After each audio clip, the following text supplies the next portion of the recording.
सनई व मंगलाष्टकांचे मंगलस्वर, लग्न सोहळ्यासाठी सजलेला मंडप आणि मंगलमूर्तीच्या भोवती केलेली आंब्याची आरास अशा वातावरणात अक्षय तृतीयेनिमित्त दगडूशेठ गणपतीला 11,000 आंब्याचा महानैवेद्य दाखवण्यासोबतच श्री गणेश व देवी शारदा यांच्या विवाह सोहळ्याचे आयोजन करण्यात आले। गाणपत्य संप्रदायातील परंपरेनुसार या विवाह सोहळ्याचे आयोजन केले जाते। सकाळी 11:09 भगवान श्री गणेश आणि देवी शारदा यांचा विवाह म्हणजे शारदेश मंगलम सोहळा थाटात पार पडला। सभा मंडपात लग्न सोहळ्यातील सर्व धार्मिक विधीसह मंगलाष्टके देखील झाली। मंदिरात बुधवारी पहाटे 3 वाजता ब्राह्मणस्पती सुक्त अभिषेक झाला। त्यानंतर पहाटे 4 वाजता गायिका वेदश्री खाडिलकर ओक यांनी स्वराभिषेकातून गायन सेवा अर्पण केली। सकाळी 8 वाजता गणेशयाग झाला। रात्री अखिल भारतीय महिला वारकरी मंडळाच्या वतीने उटीचे भजन देखील आयोजित करण्यात आले। ट्रस्टचे अध्यक्ष सुनील रासने म्हणाले, श्री गणेशांच्या 2 शक्तींना गाणपत्य संप्रदायात देवी सिद्धी आणि देवी बुद्धी या नावाने ओळखले जाते। भगवंताच्या क्रियाशक्तीला देवी सिद्धी असे म्हणतात, तर भगवंताच्या ज्ञानशक्तीला देवी बुद्धी असे म्हणतात।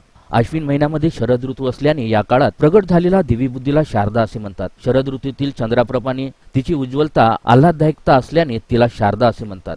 शरद ऋतूमधील प्रसन्नतेप्रमाणे देवी बुद्धीने प्रसन्नता प्राप्त होत असल्याने तिला शारदा असे म्हणतात। अशा देवी शारदेच्या भगवान श्री गणेशासोबतच्या महामिलनाचा सोहळा म्हणजे श्री शारदेश मंगलम आहे। जय गणेश। श्रीमंत दगडूशेठ हलवाई गणपति ट्रस्ट की ओर से आज अक्षय तृतीया के दिन पर गणेश जी को 11,000 आमों का महानैवेद्य महाभोग लगाया गया हुआ है और यहाँ मंदिर में बहुत ही धार्मिक कार्यक्रमों का आयोजन ट्रस्ट के द्वारा यहाँ किया है। स्वराभिषेक, गणेशयाग और अभी गणेश जी का विवाह शारदेश मंगलम देवी शारदा, ये गणेश जी की ज्ञान शक्ति बुद्धि शक्ति है और उनके साथ गणेश जी का विवाह गाणपत्य संप्रदाय के अनुसार शारदेश मंगलम के स्वरूप में अभी यहाँ मंदिर में संपन्न होने वाला है।